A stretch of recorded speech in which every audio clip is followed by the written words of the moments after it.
Ladies and gentlemen, boys and girls, welcome to this edition of Drive Time here on this Monday, December 8th, as we get closer and closer to the holiday season. Special treat for everyone today. Showtime Sarah is literally off on assignment. She's working on her school assignments because she's got exams next week, so she's got to buckle down and get the schoolwork done. Of course, this time of year with a lot of these office events and stuff, it's office party time. So Scooter had to go attend one of those today. So I am joined here by the special guest here. The gentleman Jack is riding drive time with us, and of course he hosts in the passenger seat and numerous other shows that he pops in on. How you doing today, sir? Hey, Maddie, I'm good, man. I'm really good. It's chilly out here, but I'm sure it's not as chilly as it is up north. Yeah, we're at a nice balmy 22 degrees today. Ooh, cookie. Yeah. Well, I Mm. appreciate you jumping in here with us, and we got a lot to get to. Let's be honest here. We know I know where we're going to end up going with this thing with the college football, and we will get there, I promise. But first, I do have to do a little bit of personal bragging. On Friday night, Theodore Teddy came into the world finally at 11:36 p.m. There's a couple of the little adorable pictures of him and me with him. So he came in at a nice 6 pounds, 13 ounces, and 18 inches long. And mom and dad are both doing well too. And he actually just came home today. Literally about an hour and a half before the show, we were walking around trying to get all the animals as used to him as we possibly could and stuff like that. But needless to say, this show, I'm going to have a big ass smile on my face all show, and it's going to have nothing to do with talking sports. So. Maddie, I love the picture on the left, I guess, as I'm looking at right above Theodore. It Yep. looks like he's saying, "What's Yeah, up?" he seems to be a very happy baby so far. Everyone seems to mom and dad have said that he's even sleeping pretty good too. So we'll see tonight now that he's home how that all plays out for the little guy. But we're happy to have him here finally. We've been still working on this basement. We still got a little bit of crunch time work to do this week to try to get it complete and done for everybody. But yeah, needless to say, I'm on cloud nine right now for sure. Congratulations, my friend.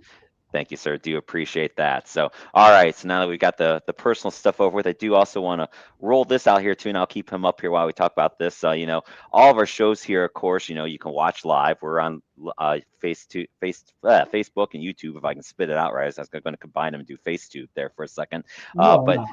now, all of our the audio versions are available too. You can get them anywhere where you get your favorite podcasts, iHeartRadio, Spotify, Amazon Music, and more. So now, if you wanted to, you truly could listen to Drive Time while you're driving. I mean, it's a perfect case scenario for everyone. So just something to keep eye out there. Make sure you support the Sideline Junkie podcast. We're out there on Facebook and YouTube mostly, and then a few are on Instagram and every place else too. So we're expanding that, but now you have an opportunity to listen to the show if you can't catch it live here, of course. All right, so now let's get into the fun. All right, so we're going to get into football. We're going to kind of start with kind of a quick little recap of getting to where we got to. So these were Mm. our show final predictions going into last week. Now we didn't get a chance to update and make predictions before our show because yesterday at noon is when the official stuff came out. And you can see for the most part, we thought Ohio State was going to win the Big Ten. Obviously, we know Indiana won that game. Uh, Scooter, I think, had Georgia was going to be the number 2 seed, and of course, I mean, we know Ohio State's going to kept on number 2, so Georgia did stay at 3. We had Texas Tech right at 4. We kind of had different opinions on 5, 6, and 7, and we'll get into where that ended up. We all kind of thought BYU would at least have a chance to get in if they won. Of course, we know what happened there, and then we'll get into the fun of the ACC and Notre Dame and everything else like that here in a second. So that was kind of leading into Mm-hmm. 12-1. This was the last playoff pool going into those games. So basically, what the committee had kind of come out and said is going into the conference championships that unless BYU won that game against Texas Tech, they likely were not going to be in.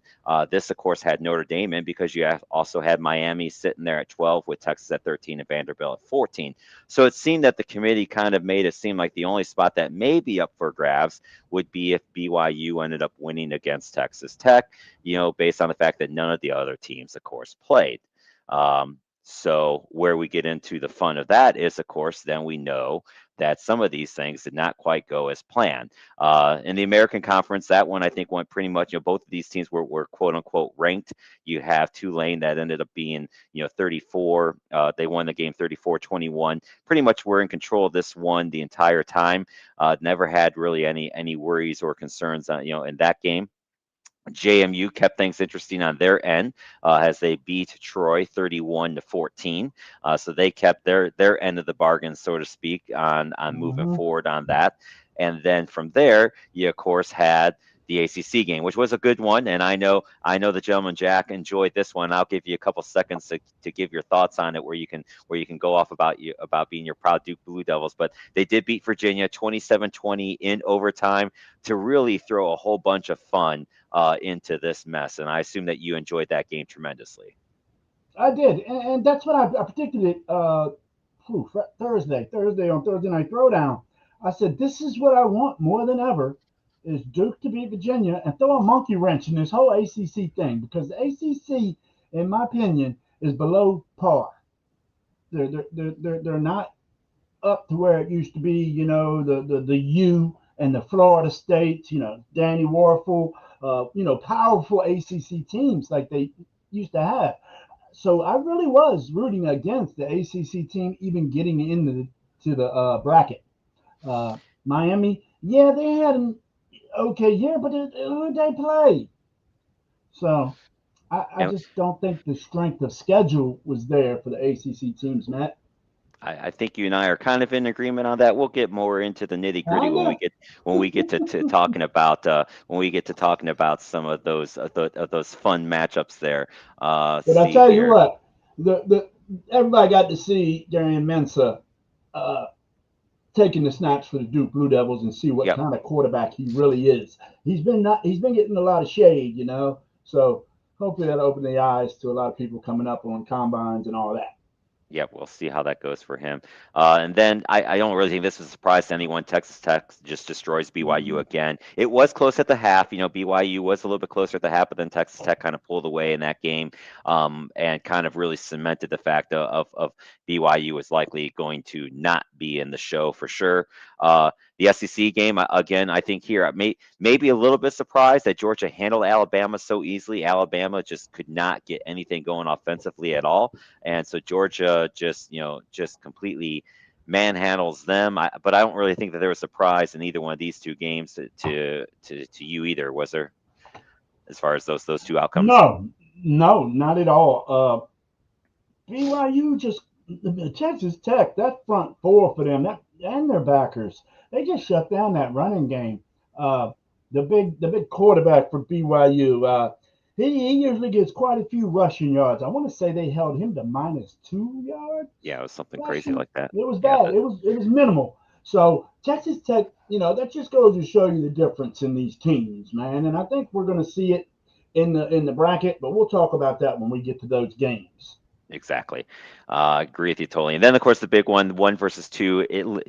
I think a lot of people thought this game was going to be a very offensive game, not realizing Mm-mm. that these two defenses are damn good defenses, and they both came to play. And look, everyone knows I'm an Ohio State fan, but tip of the cap, Indiana played really, really well. I'll say this: Ohio State had those two. They had two long drives in the second half where they finally kind of got their running game going, and then third and run one from the 8-yard line. He runs a bootleg where the only receiver on the pass is Smith, which granted, Smith is a great receiver, but Indiana double teed him and that left no Mm-hmm. options. Then on 4th and 1, the first time they decided to go for it, which I didn't necessarily hate that decision. But then you run the tush push, which they ran the week before against Michigan. It didn't work. It didn't work again because it's just from too far out, and he tried to put his knee down to get momentum. Of course, in college football, once you put that knee down, doesn't matter if you're touched or not, you're down. And that happened to them. And on the 4th and 1 play, they take out both Tate and Smith and go with the jump. So like I just didn't understand either one of those two calls. And then the next time on 3rd and 1, again, they run a bootleg where they're not even throwing the ball near Smith or any of them. And then on the fourth down this time, they decided to kick the field goal, and they missed the field goal, which I didn't get that either. I didn't get any of those. If you're going to go for it the first time, why not go for the second time? If you're gonna get to 3rd and 1, run the damn ball. You were getting 4 or 5 yards. That Indiana defense was finally huffing and puffing, and you Hmm. just had stupid plays. So. And then the bottom line is Mendoza made 3 amazing throws on the touchdown drive. He hit 2 guys that were just amazing catches, and then on the last one, Ohio State had a chance. It was 3rd and 6, and he dropped a dime that basically ran out the clock. That was just an amazing throw. So I think Mendoza showed why he is where he is among the top elite quarterbacks. No doubt, definitely. And that big play that Mendoza made, somewhere around 2 minutes 30 seconds left in the game, a 3rd and 6, I believe it Yep. was, Yep. and he released for a 30-something yard pass on the right hand side. That was a beautiful play, and that was a pass that we always used to call a drop in the bucket.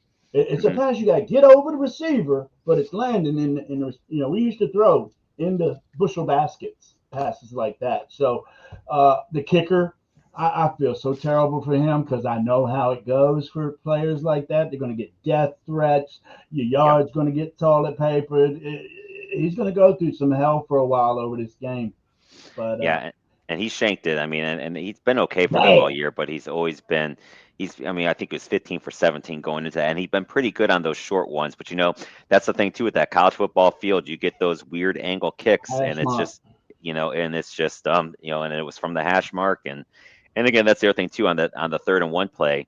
If you're going to kick the field goal, I think you should try to get it to a spot where you think your kicker is going to have a better chance to make it. But that's a whole nother argument too to be made. But that game we know also wasn't really going to have much an effect on either one of those teams as far as for the playoffs go. So, that was kind of leading into it, and then that the fun was going to be on. So, what does this committee do come Sunday, of course? And as we know, oh, Sarah giving you a little shout out here when we talked about that Showtime. Sarah checking in real quick, saying, "How about them Devils, Jack?" All right, all right, all right. How about Showtime Sarah and the Pick'em for the Sideline Junkies, man? I'm really I know impressed with you, young lady. she's I still was Yeah, I was in the top spot 6 weeks ago, and she was number two, and she's still holding number two clean. But I'm no yep. longer in the top spot. But yeah, I think very it's impressed with you. Boss Man's in the top spot right now, isn't he? I think last time I looked, Yeah, I he I, is. I didn't look Yeah, to get the update yet from this weekend, unfortunately. Or I haven't looked yeah, yet. I know I'm down in the middle of the pack, so. it's Boss Man, it's Sarah, it's Big Guy KG. That's the Yep. top three. All right. So then that gets us into, so what did the tournament decide to do? And so this is the official bracket. I don't really think there's much of a surprise. 1 through 4, Indiana, of course, got one. Maybe a little bit surprised that they didn't put Georgia 2 with how convincingly they won. But I Yeah. guess with Ohio State, Indiana being a close game, it allowed them to kind of stay there. So, and Texas Tech, of course, was 4. They did give Oregon 5, which Oregon had been running 5 in their playoff pools. Or not in their prior ones. Old Miss was running 6. Texas A&M was running 7. So it seemed like the committee through the first 7 was kind of staying true, and even at 8, Oklahoma was staying at 8. And then even 9, Alabama, kind of where the first maybe controversy begins. 3 losses for Alabama. But they stay in the 9 spot, so they didn't even move down 1 from losing that game badly. So they stay in there at 9, and then of course the big move at 10. Notre Dame and Miami. Notre Dame is now out. Miami is in. At the 10 spot, which we'll break that down a little bit more. We'll talk about all that fun. But then just to round it out, Tulane and JMU get those last 2 automatic bids at 11 and 12. So here we sit now with the new field where somehow Miami passes Notre Dame without either team playing. And I think a big question to the committee then comes to be why and how. Like how do you flip flop 2 teams when neither team played the game? So Hmm. that's kind of my thoughts on it. Even though if anyone that watched Drive Time knew, I always said if I only had to put in 1 between Miami and Notre Dame, I personally was putting in Miami because I thought the head-to-head mattered. I know a lot of Mm. people talk about the ACC schedule and how the rule that Notre Dame got on, and you can make an argument for Notre Dame as well. I think you can make an argument for Vanderbilt if you want to. So, Jack, I'll give you a couple seconds. What were your thoughts when you saw this bad boy come out yesterday? I know you guys were on the air when it hit right towards the end, I but know, I know. Yeah, that was disappointing. I really wanted to see it drop live, but I didn't even think about it because I announced that it was being done at noon. Uh, the the Georgia, what were you mentioning me? Oh, yeah, Georgia and OSU. I had them flip flop, but it doesn't matter. They're both in the front four. I think Georgia and Indiana are the best two teams here. I'm happy to see them on opposite sides of the bracket. Um, I thought Notre Dame should have made it instead of Miami myself. And if, what the NCAA looks like to me now, in which is a cash cow, they're just out for the money. You know how much more money Notre Dame could have brought them? They would have got Notre Dame on ESPN. That right, does not happen because the deal they have with ABC or NBC, one of those two, I NBC, think. right? Yep, it's NBC. And, and so ESPN, they would have had so many of the Notre Dame viewers. I don't, I don't understand. Are we gonna cover about these teams not being in the bowls, or should I say something now? We are. We're going to cover that Okay, here in a little bit. We're sounds going to cover good, the Matt. 10 teams that aren't that have already said not to be in the Bowls a little bit later on. We'll get into Okay, that. So we're just talking about for now. We'll leave it at these teams that in and what the committee got right or wrong. Um, okay, and I'm in agreement with you. I'm fine with Ohio State 2, Georgia 3. Either way, what this sets up for the committee for, I was glad that they didn't move OSU down to 4 because if Indiana Ohio State is going to have a rematch, it should be in the final. They've got that set up nicely. I was also glad to see that you don't have Georgia playing in the Peach Bowl. So that means Georgia at least does not get a home game. oh, And they did the same thing like Texas. Now it could be where if Texas A&M beats Miami, Ohio State's going to have to play Texas A&M in Dallas, which I'm not too sure I like that idea. But Georgia gets to yeah, play down. You could also, what could be fun is if somehow Tulane pulls off an upset in against Ole Miss, they would get to play a game in New Orleans against Georgia. So, that's probably my only little beef about where they got these teams playing at is that you're the higher seed team, and yet you're Ohio State. You might have to play Texas A&M in the Cotton Bowl, and in theory, Georgia could have to play Tulane in New Orleans. Not that Tulane's a big draw. They're not one of those type of schools, but at the same time, I think that was kind of weird. We get into the Notre Dame Miami thing. To be honest with you, my 10 would have been Vandy. I think Vandy's strength of yes, schedule was sir. better than Notre Dame or Miami. I would have honestly let them both out, but they they still had BYU would have technically been the next team in, which I guess I would have been okay with BYU. Their only two losses were to Texas Tech, but they also had Texas ahead of Vandy, and I didn't get that either. So I think that was kind of where I was leaning at with these teams as Yeah, far as did they get it right or wrong. I think they got it wrong, but I would not have had Miami or Notre Dame in because I'm in agreement with you. I just don't think the ACC was good enough. And for the most part, let's be honest, Notre Dame's an ACC school. They play and they didn't play six or nobody. seven. They play 6 or 7 ACC teams. So if you're going to penalize the rest of the ACC, you got to penalize them with it. And I think what the committee did was it was a coward way to get an ACC school in because they didn't want to have the ACC shut out. And I think that's ultimately why they flip flopped it. Yes. No, I thought Texas. I'll tell you the bad thing about Texas. If Texas could just erase them first 3 weeks of the season, 4 weeks of the season, they did play better ball there on out. Agree. And like you say, it's growing pains for the young quarterback and the young team. I mean, they'll be Yep. back. They'll be Oh yeah, back. they're They'll be not going back. anywhere for sure. Boss man checking in saying, "What's up, fellas?" Sarah says, "Realistically, no ACC team should have appeared. I mean, maybe Duke for Mm-mm. obvious reasons, but yeah, but you weren't. Duke Nope. wasn't getting in with 5 losses. There's no way they could let a team in with 5 losses. But did Vic, I hear something, Matt, that next year Duke would be able to get in with this situation? I believe because if they go to well, 16, Duke would have been in. if they go to 16, yes, and then now They there is take them something all. too. They're just what we can talk more about that. Well, I guess we can bring up too now. Notre Dame just signed some new agreement that if they're in the top 12, they're in no matter what, which I think is Yeah.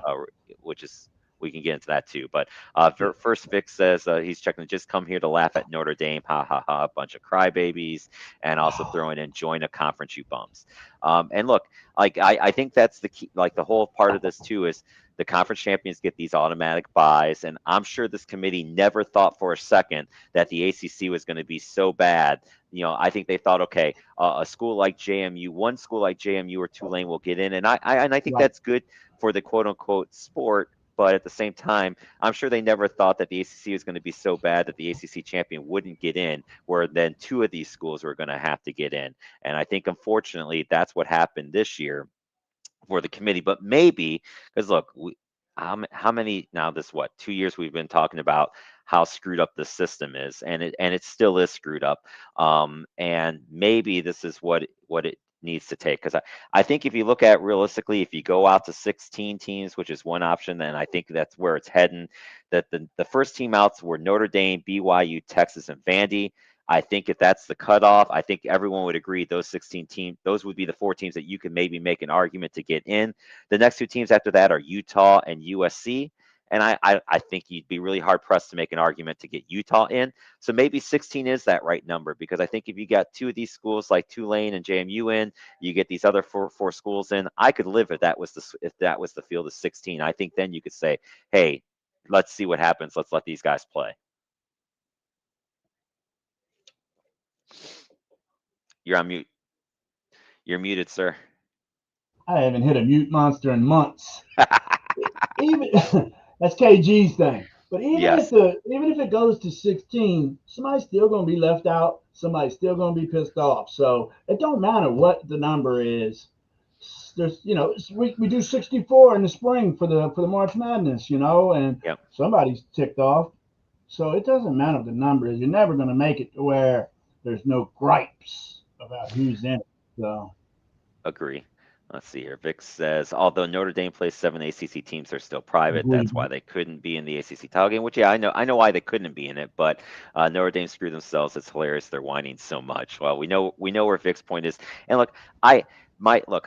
I said this earlier on the show. I got no beef with Notre Dame as far as if they would have been in, I would have been okay with it. I personally think if you're only gonna put in Miami or Notre Dame, I do think the head-to-head did matter. Um, Hmm. my whole thing on the whole which I get from the Notre Dame point fan is if you thought Miami was better, then why did why if you think Miami's better, why did it take to the last week when neither team played to flip flop Notre Dame Miami? Then Miami should have been ahead of Notre Dame the entire time, Hmm. and You're that's right. where I think this committee gets into trouble is the fact that you flip flop two teams. And look, we all know Duval Paul remembers this when they did that to Florida State, a few years back. So it's not like this is unprecedented for a committee to do something like that. But ultimately, and we got to prepare ourselves too for in 2 weeks because look, more than likely Oregon's going to kill JMU. Old Miss should take care of Tulane. They did so already. They already played once this year, and Old Miss won by 5 touchdowns. So I think we know where those two games are going. But at the same time, everyone thought App State was going to get crushed by Michigan, and we remember what happened that one year when App State went into the Mm, Big House and won. So you never know. And you know what? So what that those teams aren't in it. I'm glad that they still give these non-power conference schools a shot and see what mhm. happens. If they get killed, they get killed. But you mean to tell me everyone in the country isn't going to tune into Oregon JMU if at halftime that scores 14-10 or something like that, and they're hanging around? Like people are going to be watching, and that they're going to start rooting for that underdog big time. Definitely. JMU's come a long way. They really have. My dad used to take me there, my early 20s, and their program was nothing. And then, look at them. The last 5, 6 years, they were winning all those championships at lower levels. And then they've been bumped up to D1, and I think they're holding their own. They, if they want to get the respect and the love, they're going to have to maybe reconference or something like that. Yeah, Um, they're going to have to bump up. They're going to not they're just going to keep moving that program up and maybe like go from the Sun Belt to like a Conference USA, or probably that Mm-hmm. might be the next step up for them. I don't think they're ready to join one of the big four yet, but they could probably No. go into Conference USA and see how that goes for them. And or Mm-hmm. though who knows, I think some could maybe argue that the Conference USA where they're at now might be maybe go into the American with Tulane and the North Texas type schools that are Right. that were constantly in there too. But yeah, I think you're right. I think that JMU is going to have to probably move up another one here too. So um, one idea that got posted here, and I'll go back to the bracket, but I saw this on John Gruden. He throws My a lot of guy. stuff out there. But this was a pretty interesting thing because he's he talking about how he would fix the playoffs. Mm-hmm. And he talked about the week of this conference championships week because he does bring up a good point. You got these teams that had to play in this conference championship team. Meanwhile, these other teams, they just got to sit there Right. and not do anything. So in his work, he was basically saying that BYU, Texas Tech, Indiana, Ohio State, and Indiana were all in. So he had those as his six teams in. And then basically he wanted to have at neutral site fields, which, and he's right, there's plenty of dome stadiums around the country now where you could have easily done these games on Saturday. He wanted Miami to replay Notre Dame again because they played in week 2 to see if that was done. Woo. He was going to have Oklahoma play Texas again to see how that Mm. one would have played. He would have had Old Miss play Tulane, which they happen to be playing. He would have had Texas A&M play Vandy. He would have had Oregon play JMU. And basically, what his theory would have been is that then whatever 5 teams win, those 5 teams would have joined the six in, and then you had 11. Now his throwback in this was this. He said that Virginia was going to be in if they beat Duke, but then his caveat to that, which would have been interesting, is that if if Virginia lost, which they did, then of those 5 teams that in those 5 games that he wanted to have happen, the highest seed of those 5 losers would then have made the 12th team. So you still Mm. would want to play hard in that game because if you so kind of they would be play-in games because they would be regular season games. The only problem with his idea is like JMU had to play in a title game. Tulane Right. had to play in their title game. So I don't know that it would fully work, but I do kind of like the idea of, okay, Notre Dame, you think you just maybe those 4 teams. Okay, Notre Dame, you think you should be in. Texas, you think you should be in. Oklahoma, you think you should be in. Okay, we're going to have you guys play, and whoever wins and make them play in games. The winners would be in, the losers would be out. I don't hate the idea that he came up with here of having these teams play during the conference championship week in a win is in and the losers out to kind of settle these type of questions that you have going forward. Yeah. No, What do I you think like of it. it? I like the idea, but it's gonna be more ball, more days, more weeks needed. I mean, is this here gonna make the season go into March? Well, but that's Uh, so they would play these games like they would Play have it played during these games championship this weekend. last game during the championship week. So it wouldn't add on Okay, because they would be playing they would have played these games through when the you're right. championship games are going on. And then basically these teams aren't sitting there getting a free bye week while these other Yeah, teams have to play each other. yeah. No, these other teams playing each other in these championships, they get a chance to possibly move up, as some did. And you're right. The ones that aren't playing for conference championships, they shouldn't be going anywhere, but they Yep. did. Yep. So yeah, I feel you, Matt. Yeah, so it's interesting. I think it would need some tweaking, but like I said, it wasn't the worst idea in the world to maybe have these teams, play each other to try to get in.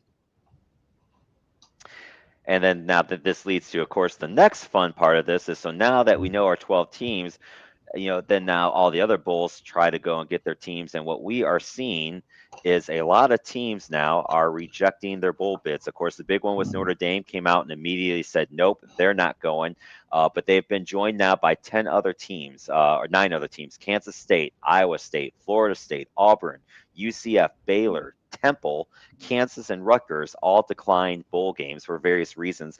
I'm not. It kind of seems to me like you got Kansas State, Iowa State, Baylor, you and Kansas, all Big 12 teams, and it kind of almost kind of seems to me like maybe they're doing it to show support for BYU, saying, "Hey, BYU should have been in there, so we're going to just not take any of our teams." Um, I think it comes off a little bit whiny on Notre Dame to say, "Nope, we're not going to any bowl games." But you know, look, I think we're going to see this more and more where teams just say thanks but no thanks. They don't need the bowl money anymore because you got these NII, you got all these deals Mm. and these television deals where they get plenty of money. They don't need to go to a bowl game where maybe they would have before. Uh, Bowl games are still millions, aren't they, though, Matt? I mean, that's a lot of moolah. They But are, and look, I mean, me being from a mid-major school in Kent State, I think the bowl games mean more to those type of teams, yeah, but they mean a lot to. And I think what people don't realize too is these bowl games mean a lot to these cities that host them, because they yes, get people in these cities for a week at a time. And some of these cities, that's where they make all of their money, is these bowl games. So it's a big deal to them. I don't know, if they're all going to survive or not. Like now, like the Peach Bowl is part of the college football championship and all these other bowls that take on that role. But these other bowl games, it's going to be interesting because now you do have teams that are under 500 that quote unquote weren't bowl eligible that are now going to yep, bowl games. And so what does it mean to have a 5-7 team in your bowl game? I just don't know what the fix is for these smaller bowls. yeah, yeah. I don't like it at all, but I do think spots are going to get filled regardless. I mean, even if you send, I think that y'all might have won 3 games this year, didn't you? Kent State. We won five. We won five, Okay, and yeah, Kent five. State's going to get a spot. Kent State's going bowling, and you going No, bowling, and you going bowling.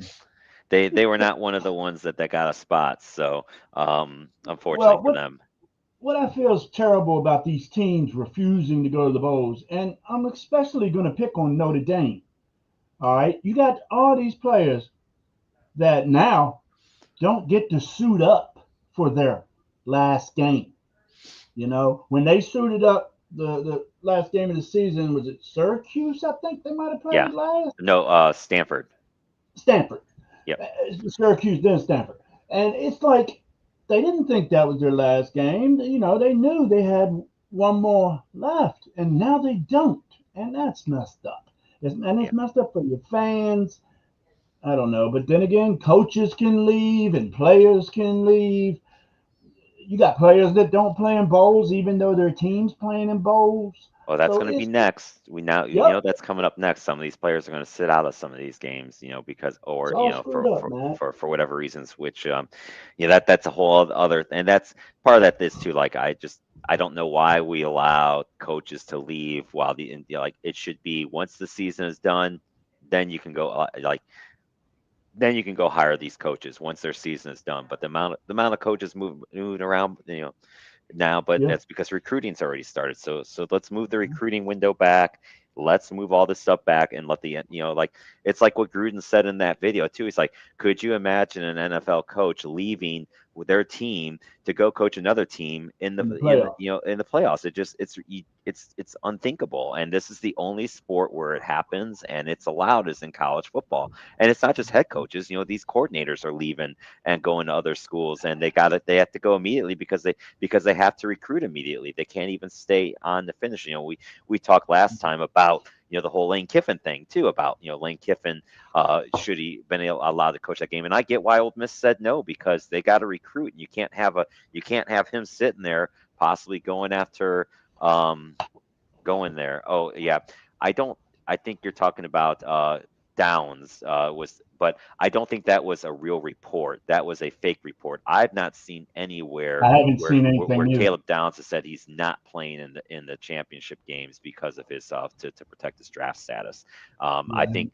I think what I saw that from was like a fan base site. I did see that post on Twitter, but then I looked for an independent source to verify it, Vic, and I have not seen where it's been verified by a source that I would trust that he is not going to be playing in the championship games or in that first playoff game at least. So we'll see as the playoffs keep going. Like anything's possible. But Caleb Downs doesn't need to play or not play to protect his draft status. He's going to be probably the top defensive player taken, whether or not Mhm. just won't be at a quarterback. Yeah, and Vic just throws an Well, okay. Good. Matt, I remember invites to these bowl games used to be an honor, and Yes. now they're just treating them like fleas on dog's butt. It's just, And look, of this list, like Temple, why does Temple think that they're in a position to they I should be said, they should be going to any bowl game they can go to. Same thing for Rutgers. I mean, Rutgers hasn't been to a bowl. It's not like Rutgers is going to bowl games every other week or every other season. Like they should be going to whatever game they can get themselves into.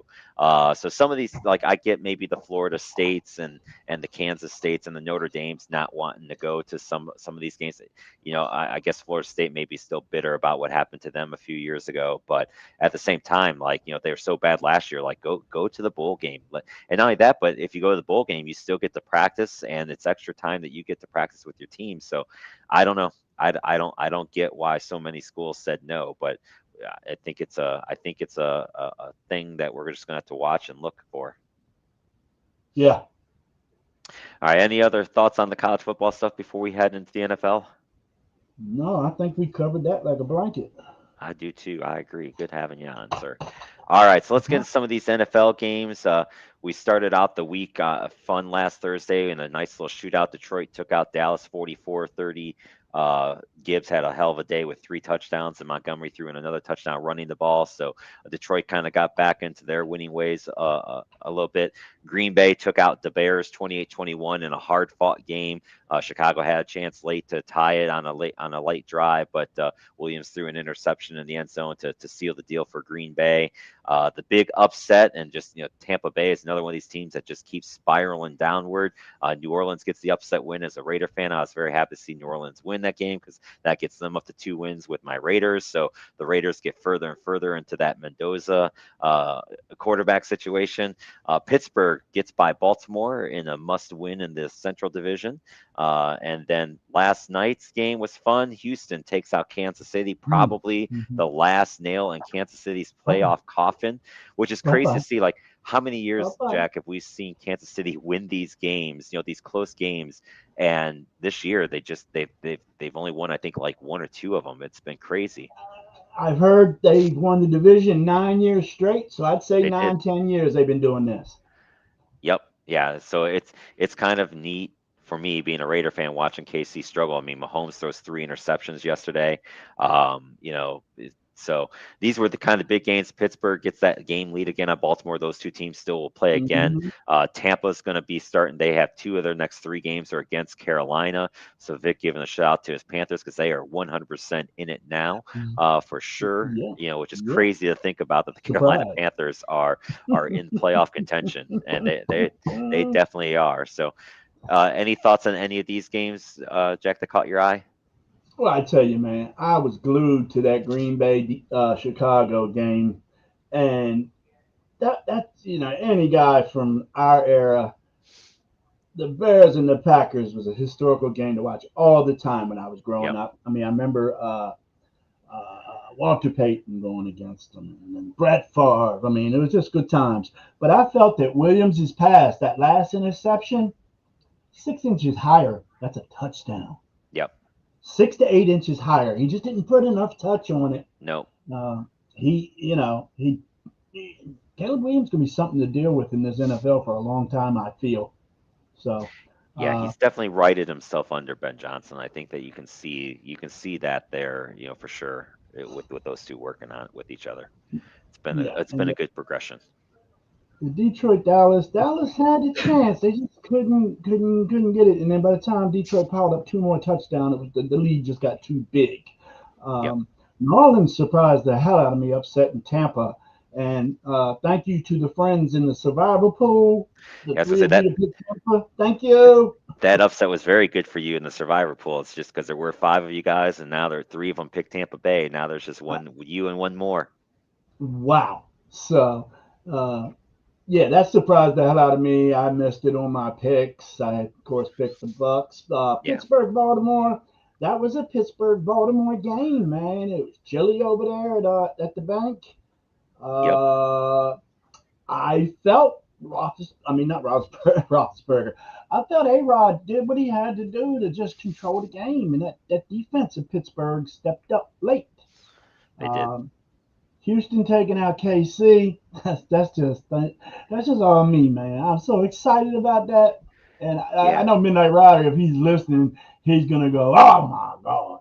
But I picked I, Kansas City on our pre-game NFL pre-show, before the season started, I said this is the year Kansas City does not make the playoffs, but I'm You did. not You there did. yet. I'll give you credit for that. And I wasn't. I thought they'd still Oh, get in. I thought they had one more year left in. My downfall for them was going to be next year. I thought they still were going to find a way this year. But you seem to have hit that one right on the head. well, a squirrel finds a nut every once in a while. We got somebody. Was it you that picked the Bears to I had the win the Bears in the conference? playoffs. Yeah, I did have the Bears to Yeah. at least get in the So playoffs. So we're both that's hitting a couple of them out of the park. I'm happy with that one for sure. So that leads us into another good Monday night football game. You got two eight Mm. and four teams. You got Philly at the Chargers tonight. Both teams had the same record, but if you were in both of these two cities right now, you would think Philly was 4-8, and you would think the Chargers were 10-2. The way that these fan bases are reacting to their 8-4 teams, it's just totally different. I expect we'll see a lot of green still in SoFi Stadium tonight because LA has the same problem that Vegas has as a destination city. So and Philly fans travel, so you're going to see a lot of Eagles Hmm. fans there. The question that I will pose to you, Jack, is can the Eagles get themselves righted tonight against the Chargers, or do the Eagles' worries keep happening?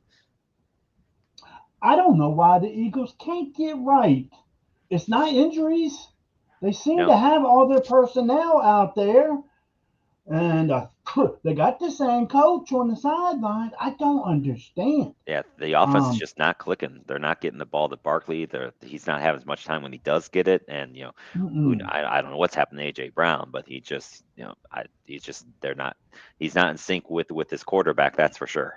There's AJ Brown on the back of the milk carton right there. That's AJ Yeah, Brown. I right, mean, exactly. I'm serious. And last year, I loved watching Philly. The last 2 years, I've loved watching Philly play because I like watching fluent offenses. And of course, I like strong defense teams too. But Philly's offense was so smooth and fluent the past 2 years, as I always said, running like a well-oiled machine. Well, this year they done threw a rod or something. They need some pistons. Something's wrong in Yeah, Philly needs to because tune up. they have the same ingredients, but they're not playing the same ball, Matt. Yep. And Chargers are kind of in a weird spot because they're firmly in that wild card spot at 8-4. Probably not going to catch Denver, who's only got 2 losses. So it's going to Mm-mm. be interesting to see how the Chargers start playing some of these games because I think they're in. They're here we can kind of I'll pull this up here too. This is the current AFC Yeah. standings. So, the Chargers are you got the Buffalo at 9-4. And then you got the Mets at 8-5. So I mean, the Chargers still are only a kind of a game up, so they got to win this game to stay, or else they fall back into the trap with Houston and Indies at the 8-5 for the second and third wild card spots. So the Chargers have something to play for sure, but they've got a little bit of more, I guess, a small breathing room compared to.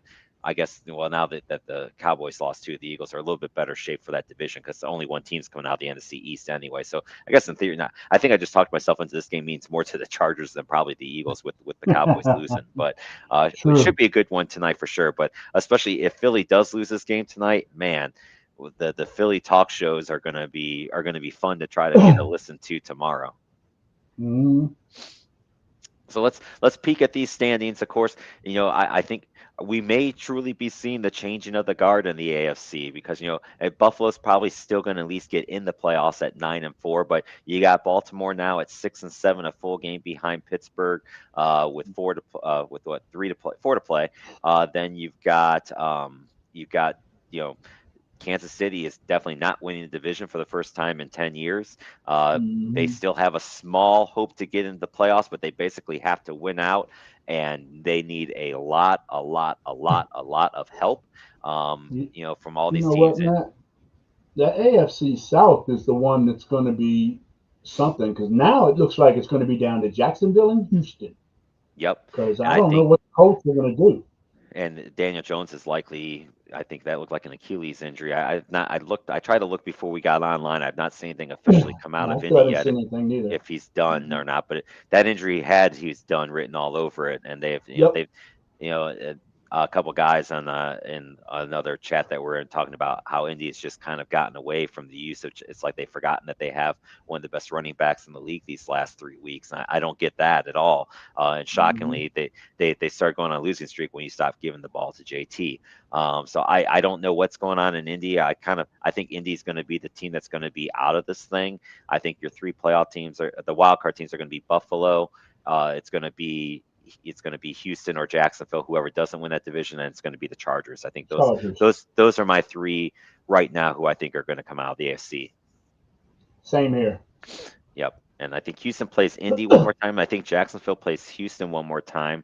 Pittsburgh and Baltimore still play one more time, and Buffalo and New England still play one more time. So there's still some matchups here that could flip flop these things. I think even Denver and the Chargers play again too. So there could be some fun little changes here with the AFC still. Hmm. But we're starting to see that playoff picture of at least who's realistically going to be in and who is out already and who is No doubt. not maybe mathematically out, but not in a good spot for sure. In the NFC, it's kind of it's going to be kind of the same thing. It's Philly in the East, unless they just completely fall apart. The NFC North is going to be fun to watch between Green Bay, Chicago, and Detroit. And Again. then, of course, you got the NFC West with the Rams, Seattle, and San Francisco. So the between Chicago, Detroit, Seattle, and San Francisco, one of those teams is not going to be in the playoffs, Mm-mm. and going to be on the outside looking in. And then you still have Tampa Bay and Chicago, and they play twice still to figure this thing out. Wow. Yeah. Now that West is the strongest division per records. Yep. Uh, that's going to Vic, be a tight race Vic to talking about settle. Daniel Jones. So I guess he did see it or did come out that He it was found a it, but torn Achilles. So if it's a torn Achilles, yeah. he's definitely done. He's done. He's done probably into summer next year. Yeah.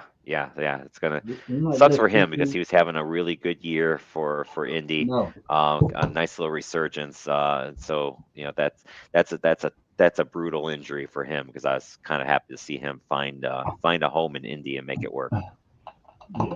Yeah. All right, so there we have it. That's our look at the NFL stuff. Any other things you want to throw out there on the NFL stuff before we move on? Oh, I remember you mentioned Tyler. How you pronounce it? Slow Yeah, slow. Yep, for New quarterback, New Orleans. Orleans. I liked him coming out of the draft, and I'm glad he's getting some time now. And he looks like he's getting really comfortable. What did you think about his game? I liked it. I mean, look, he looked comfortable. It's going I to be know. an interesting question now for New Orleans because they're still in one of these top five positions. Where if they wanted to go get a quarterback, they could. Or I guess it's one of those things too, where if you really kind of like him, do you draft another position and maybe if it doesn't work out, then next year you go back for another excuse me for another quarterback. I don't know. I mean, Yeah. I think these next he's got two more, what, three more, four more games to kind of Mm-hmm. show if he can be there. But yeah, if he's I think it's at least there enough to maybe sit there and make yourself wonder, do we need to go quarterback next year? I just don't know how they had Spencer Rattler in there so long I without know. before they Well, put him in. Because I'm sorry, uh, Spencer Rattler is ass. Uh, I don't think he should even be in the NFL. He's that bad of a quarterback in my eyes. Um, I like I I asked say, I myself don't. that with Geno Smith, like why did it take so long for the Raiders to get Geno Smith on it? And he finally got hurt yesterday and brought in Kenny Pickett. And not that Kenny Pickett is great, but he actually looked like he could throw the ball. But yeah, but you got, I guess Rattler's probably 26ish or so by now, and Yeah. you got this young Tyler Slow in there. Yep. I didn't understand how they kept rolling the dice with the interception machine like Spencer Rattler. And I don't like talking about anybody's well being or their livelihood, but go get in the booth or something, Rattler. Mm. Yeah. I agree, and I think it's time to just let's see what this kid can do for him, and Yeah, hey, if it works out, great, and if not, then and then you need your quarterback, but you got to let him play these 4 games for sure. Yeah, so looking next week, let's see here, big matchups. Bills play the Patriots next week, so that's 9-4 against 11-2. Let's see where's here. that at? That is at New England. Okay, they might You take got the care of that. Colts going to Seattle, so that's a tough one for the Colts next week. You got the Hmm. Packers going to Denver next week. That should pose a good one. And you have the Lions going out to the Rams. So we got a couple of, and Oh what's yeah. going to be interesting with those matchups is especially with that Lions Rams, that could be a tiebreaker for if these teams end up tied when you got the Lions playing the Rams. So those are some of the big ones coming up next week as Hmm. far as some of the big NFL matchups. What happened to Atlanta, man? They were I supposed to be playing. they're just a they are just so up and down. But yeah, They are. and I know that's one of those teams where I know that a few of you guys were high on Atlanta, and I just wasn't sold on Atlanta. I thought I Chicago had the was. better chance, but yeah, but Yeah. I did not think Atlanta was going to be 4-9 bad either. I kind of thought they'd be right Mm-mm. around, and that's the sad part for them. If they were just around 500, they'd be right in the thick of things in the NFC South. Hmm. And that Monday night game is going to be a nice one too. It's Miami and Pittsburgh. Miami going Yep, to Pittsburgh. It's going to be cold as cold up that joint. Hmm. yep, that's going to be kind of a losers could be out type of scenario there too, depending on what happens the rest of the weekend. Yeah, and right now they're just giving Pittsburgh home field spread 3 points. So, Yep, yep, it'd be interesting for sure. oh, I'm sorry, Pittsburgh -3. Yeah, Pittsburgh giving Yep. it up. All right. Anything else on the NFL stuff, sir? No sir, thank you. No sir. All right. So now it's time for a little hockey talk. And we're going to start off with some interesting news that hit last week. This news started to hit actually as soon as the show ended. So for everyone that knows, the NHL players are planning on going to the Olympics. That's been in the talks. And the idea was going to be that they were going to be playing on an NHL rink dimensions. And I kind of put the little graphic out here for you to see. It is the NHL rink is 200 feet long and it's 85 feet wide. 100 feet of that is basically from the two halves for lack of a better word, and then the distance from the end boards to the blue line is always 75 feet. So it came out first last week that oops, somehow the International Hockey Federation has approved a rink that is going to be 3 feet smaller.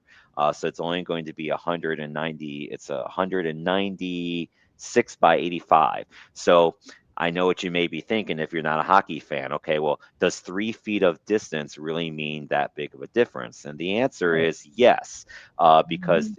if you watch the Four Nations tournament at all, these players are getting faster and they're getting stronger.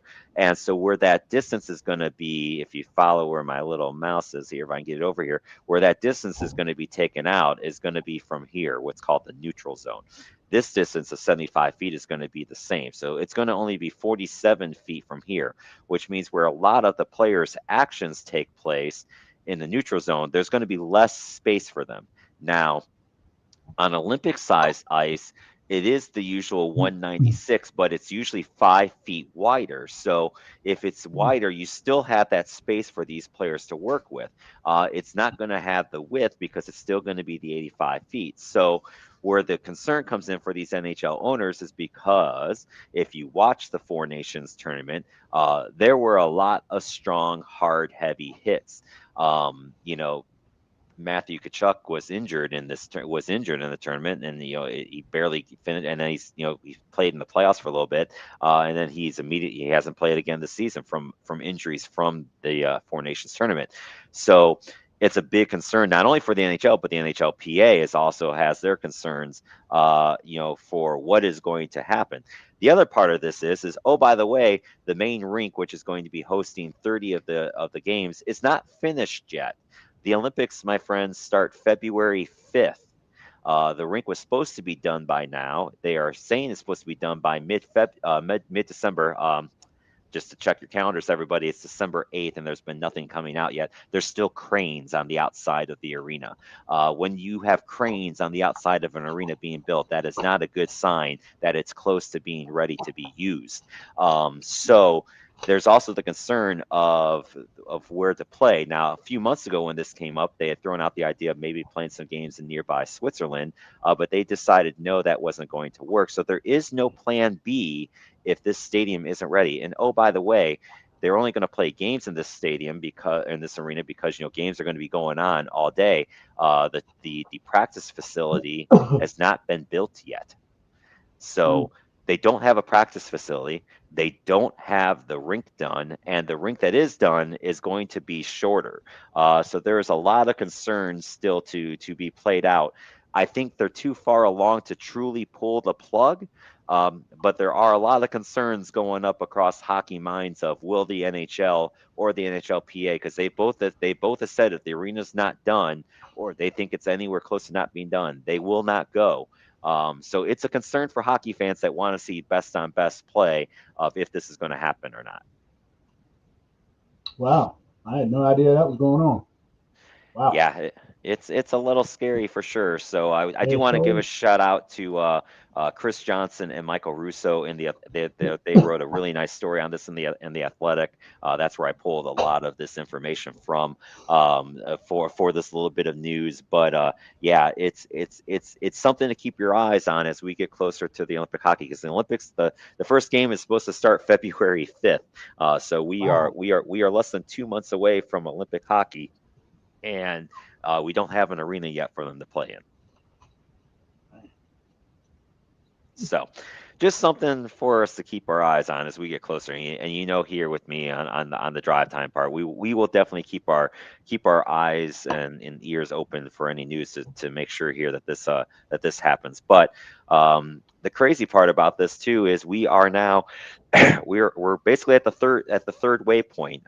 And so this is a quick look at the standings are so jam packed in most of these conferences. And I think for those of you that the Capitals fans out there, if you remember, like just 3 weeks ago, the Capitals were at the bottom of the standings, and I said, don't, like Logan Thompson was playing great in goal, and not to worry. And sure enough, now the Caps are in first place right now in the Metro Division. But if you look closely, 7 points separate first from eighth place in that division right now. So it is log tight, is jammed up. The crazy thing is the Columbus Blue Jackets, who are at 32 points and in last place in the Metro Division, would technically be only 2 points out of first place in the Atlantic Division. So the Metro's just got a lot of really good hockey teams. Tampa Bay and Boston are leading the way in the Atlantic. Montreal, Detroit right behind. Florida, who was in last a couple weeks ago, they're starting to turn it around. Toronto's starting to play a little bit better, and you're starting to see the Ottawas and the Buffaloes kind of get back down towards the bottom again. Ottawa's just not been the same without Brady Tkachuk. Um, so and 3 weeks ago, New Jersey was in first place in the Metro, and now they're in seventh. So, like, it's crazy. A team gets on a 3-4 game winning streak in either one of these divisions, and you're going to go up and down these Eastern Conference division standings. It's just that tight. Sarah says, solve Carolina's goaltending with Freddie crisis, and then we can talk. Yeah, I mean, there's been a lot of talk about Carolina. They're sitting there 17-9-2. Carolina's been without the top defenseman in the league since the third game of the season. It looks like he's close to coming back. I think getting Jacob Slavin back is going to solve a lot of Carolina's problems in goal, because they're just not going to give up. I mean, the defense is already pretty good about not giving up chances. But yeah, I would love to see Carolina go out and get a goaltender. But Carolina and Edmonton, I've been saying the same thing now for 2, 3, 4 years. They need to go get a goalie, and they just don't do it. So I don't know. We'll see what happens with Carolina on that side of it. On the West, it is all the Colorado Avalanche. They did finally lose their second regulation game, but they Mm. are sitting there at 21, 2, Wow. and 6, 48 points. But Dallas is playing good hockey too. They are right behind at Mm. 45 points. The Pacific Division is crazy. You got Anaheim right now in first. Vegas is right behind. Edmonton, just this is what Edmonton does. They always have been slow starters. I imagine Edmonton's going to finally kick in the gear here too, but they're sitting there on the brink right now, 31. But again, still 50 games to go, so there's still lots and lots of hockey to be played. We're going to have the Olympic break coming up here in about a month. So where are the standings at when we get there is going to be interesting. Showtime says, yeah, pretty sure Dallas is on a crazy road one. Yeah, I think it's like 8 or 9 in a row that they've won on the road.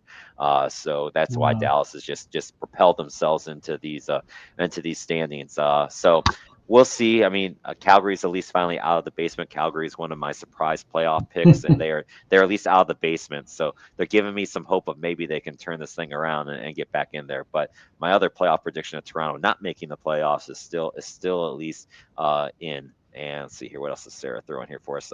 Sagan is out with an ACL. Talk about the injury base last week. Yeah, another brutal injury. This time it's Sagan out. So the NHL injuries this year have just been brutal for some of these teams, and that injury bug just keeps on going, which affects what will these Olympic rosters look like too is going to be affected by some of these injuries for sure. Let's see here. So what does that mean for league leaders? You know, if I would have known for sure the Gentleman Jack was going to be on, what I would have done instead of showing the league leaders, I would have put up some hockey names to just see the Gentleman Jack try to pronounce them for us, because that would have been good fun.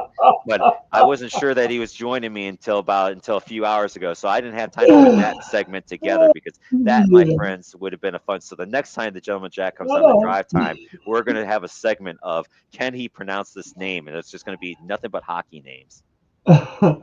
Yeah, as soon as I seen this one, I started thinking about the pronunciation part of the thing. Celebrini. You Celebrini. There you go. You got that one right. Macklin Celebrini. You got it. So that's Now, one of the kids first for San one Jose. was Drysidle. It took me about 3 weeks to learn that one. It So, did. That it was always a good one. So no, the other names are pretty good. That Connor McDavid guy. He's just always up there.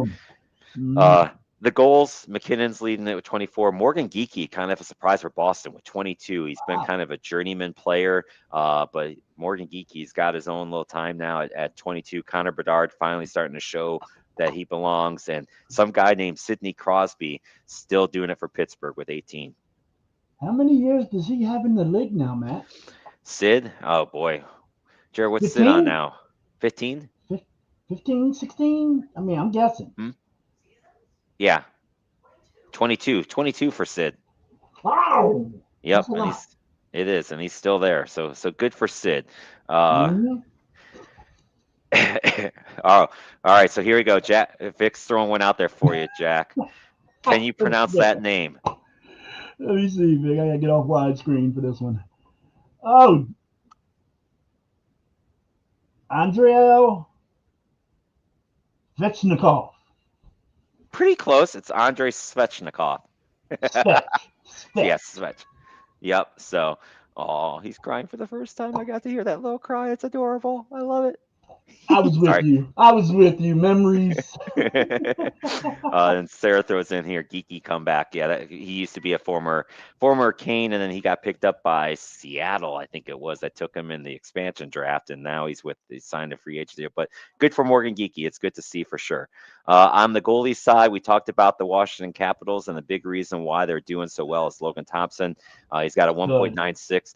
Jasper Wallstedt kind of has replaced Gustafson in Minnesota as the starting goalie because he's just been that good. Scott Wedgwood leading the Wedgwoods. Yeah, even Vic gave you a not bad on that one. So that was fun here. And then Thanks, let's Vic. see here. Then the save percentage about the same here. Oh, I know what I can do here. I know what I'll do for you, Jack. Let's do this one here. Thompson's Let a me monster, man. He's one let's hell of come a back over. goalie. He is. He's right now. The other two guys are just they've only played like about 10 to 12 games. Logan's already played 20 plus. I think he's the guy that could have some fun for sure. So let me see here if I can even spell this name right here. Oh, Lord. All right, here we go. Let's see here. Now this is an old one. Let's see here. Let's see how you do with this one. I may not even spelled it right because I'm doing it off the top of my head. Darius, of course. Yeah. Oh, Chosperitas? Chos? That K is not a K. What is it? Kasperitis, Darius Kasperitis. Who I say Darius Yeah. Kasperitis has No, hepatitis. That was the running joke with him. yeah, that wasn't that uh, difficult. But that would be a good segment. I agree. I yeah, mean, I know. We could have JC had some don't fun get with with that. that. We definitely could have had some fun with that for sure. So, all right. So that's kind of a real quick look on the NHL side. But like I said, the big key on this part is going to be, unfortunately, where does this go with the Olympics? So we'll see where that goes now. Now it's cat scrolling time here for sure. So, I all love right. it. Let's see here. So, We're getting down the road here. Next week we will be on December 15th. Well, the NFL playoff picture is going to be there. I'm going to have ready. I'm just going to do it during the show next week because it's going to be in between the college football Mm. playoff games going on. So is legalized gambling ruining sports? That's going to be a bit of a segment that we'll have in next week's show. And then we'll get an NHL update and we'll see if we've got any other news here. I've got some more comments rolling in here. Oh yeah, this is a good one. Let's see here. Let's see here. Here's another good one for you. Come on, Vic. Now this is a They got the football one. same, That's a they got the football same one. last name. Don't pick on me. That Uh, I was know that's Biaka Patua or yeah, Biaka yeah, Batuka. I remember this football player. yeah. Yeah, Now Biaka Batua. Oh, shoot. Showtime gave you a tougher one. Uko Pekka Luka Ona. Hey, come on, y'all. I, Uh, I bet Jack's just gotta be like, I can't believe this is really somebody's name, but I think yeah, you were Lukanen is how the last name is pronounced, so you're pretty it looks close. like one of my typos. Right, yeah. Some of these names are just that. And Showtime Sarah throws in here, giving us a new segment to try. Yep, yep. I Well, think thank so. you, Sarah. Down the road, we can have some fun with this for sure. Because there are always the one thing for sure about hockey. I think that their names are always the greatest. Like there's just some Ooh, great hockey player names out there. Because agree. you get these Eastern European players that just have some great names. So it could be fun for sure. So all right, let's wrap this bad boy up. So anything that you want to throw in there, Jack, as you're out here? I'll tell you, a lot of people don't know because there's so much hype going on in the college football and the NFL world, but NCAA basketball is in full swing, man. They got a lot of holiday tournaments going on with some top notch competition playing each other. Uh, just the other night, we seen an amazing Arizona team just come in and destroy a top 25 team. I was like, what the heck? And then you had some good matchups. Duke's played Michigan State. Duke's played Florida. Uh, it's just I know we got a couple more. We got a little bit more time before everybody dives into college hoops. But it's not cupcake time. They're playing some really good tournaments right now. I advise if you have time, check them out. Yeah, I'll be honest. The only thing I've been really kind of following right now so far is my Golden Flashes, and they are off to a nice 9-1 start. But we'll see. They're going to a few. They're going to tough mid major. They're going to Portland, and then after they play Portland, they're playing Purdue. So I'll get a better feel for how my boys are against and when they play the number one team in the country in Purdue for sure. Woo! Yeah. Now, when my NFL team is doing well, I don't get really into college ball till probably January. But Right. when my NFL team isn't doing well, I I go right into Now see, something I else. wasn't even going to mention what happened in Minnesota. I was just leaving. I wasn't even going to No, bring that up please, for you please. Commanders fans. I was not going to do that to you guys because We that's dropped about off donuts, Matt. We uh dropped off donuts. it was not good. Fix Humiliating. it's I was so sad when State lost to Auburn. So Yeah. throwing a Yeah. little college basketball there. That Hmm. Auburn's good though. That's not a bad loss for anybody for sure. So Oh, yeah. well, ladies and gentlemen, earlier we already talked again about, and just a reminder, we are out there on your favorite podcasting platforms, iHeartRadio, Spotify, Amazon Music, and more. But, there's more than just me here at Drive Time. We got all kinds of shows out there for you. The Pretenders and Contenders will be coming up later. I think he's still on tonight at 7. I know he had a special show last week where we're previewing Yeah. the state championship. That's a really good local show. I know the gentleman, Hmm. Jack, you got a chance to go out and check out some of that action and be on the field. So it's kind of a unique show in the sense that it dives more into the high school side of things, which I think sometimes we forget about too. That's out there, but that's a You're great right. show for that, and I'm glad you got to enjoy some of that. And then Unapologetic Sports, our newest show, is out there on Tuesdays, and then of course the Tuesday Night Flight is on, and then of course the Gentleman Jack on his regular spot on Wednesdays in the passenger seat, and you got Nothing But Net, and then we got the Thursday Night Throwdown and the Gridiron and WrestleManiacs and the Sunday Morning Rise. So, ladies and gentlemen, we're just all over. We got everything covered here for you guys.